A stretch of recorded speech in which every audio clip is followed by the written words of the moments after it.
जीतने वालों को मेरा सलाम। दोस्तों, इस वीडियो में कुछ अपसेटिंग वीडियो फुटेज है, कृपया ध्यान दीजिएगा।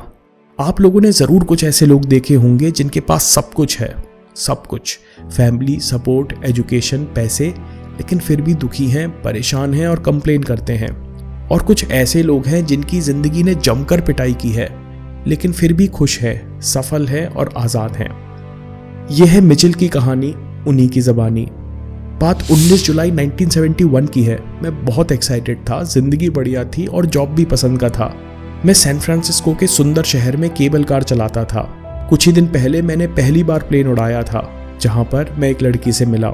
शायद वो मुझे भी पसंद करती है। आज नई मोटरसाइकिल पर उसी से मिलने जाना था, लेकिन हाईवे पर बाइक चलाते समय अचानक एक ट्रक सामने आ गया और एक्सीडेंट हो गया। चोट ज्यादा नहीं लगी थी, लेकिन पेट्रोल टैंक का ढक्कन खुलने के कारण पूरे शरीर में आग लग गई। दर्द इतना तेज हुआ कि मैं बेहोश हो गया। जब होश आया तो मैं हॉस्पिटल में था। डॉक्टर ने बताया कि मेरा 65% शरीर जल चुका है। लोग बताते हैं कि आग 10 फीट ऊंची थी। आग इतनी तेज थी कि मेरा चेहरा और सारी उंगलियां जल गईं। फिर शुरू हुआ स्किन ग्राफ्टिंग और ऑपरेशंस का सिलसिला।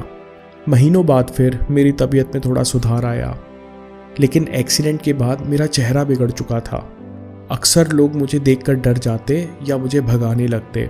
बड़े शहर में न लोगों के पास समय था न सिंपैथी। मैंने बड़ा कदम उठाया, एक छोटे शहर जाकर फिर से जिंदगी शुरू की। वहाँ दोस्तों के साथ मिलकर काम शुरू किया और 4-5 साल के अंदर बिजनेस सेट होने लगा। मेरी किस्मत अच्छी थी। आज उस बिजनेस की कीमत $65 मिलियन यानी 400 करोड़ रुपए है। मैंने फिर से प्लेन उड़ाना शुरू किया। ऊपर हवा में मैं सुपरमैन बन जाता था। अब मैं 32 साल का हो गया था और एक प्राइवेट पायलट बन चुका था। फिर एक सर्द सुबह 4 लोगों को फ्लाइट टूर पर ले गया।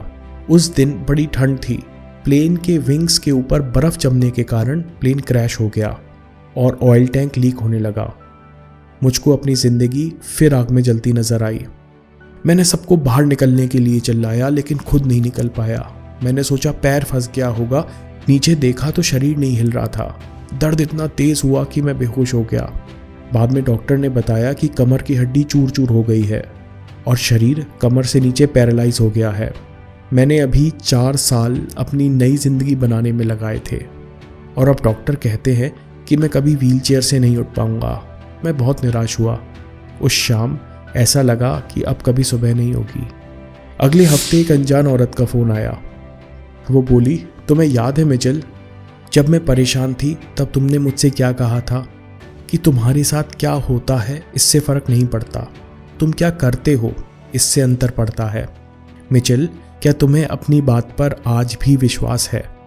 मैंने उसी दिन नर्स को मुझे हॉस्पिटल जिम ले जाने को कहा। व्हील चेयर पर बैठने में भी तकलीफ हो रही थी, लेकिन मैं फिर भी गया और हर दिन जाता रहा। कई दिनों तक हाथ भी नहीं उठे, लेकिन धीरे धीरे मुश्किलें आसान होती गईं। मैं अब भी नहीं चल पा रहा था, लेकिन दोस्तों और परिवारों के सपोर्ट से मन और शरीर दोनों अच्छे होने लगे। मैं हमेशा के लिए पैरालाइज्ड हो गया था, लेकिन मैं आज भी राफ्टिंग और स्काई डाइविंग का शौक रखता हूँ।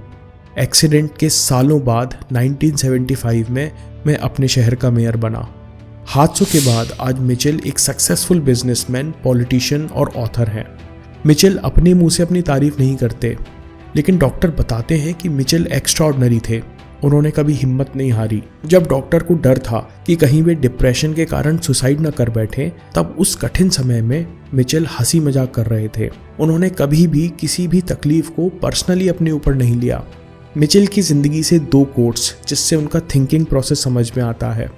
पहला, मिचेल कहते हैं कि मुझे निराश होना नहीं आता। एक्सीडेंट से पहले मैं 10,000 चीज़ें कर सकता था, अब मैं 9,000 चीज़ें कर सकता हूँ। चॉइस मेरी है कि मैं 1,000 चीज़ों का दुख मनाऊँ या बाकी 9,000 पर फोकस करूँ। और शायद इसलिए मिचेल व्हील चेयर पर होने के बावजूद इतना कुछ कर सकते हैं। दूसरा, यू हैव द चॉइस।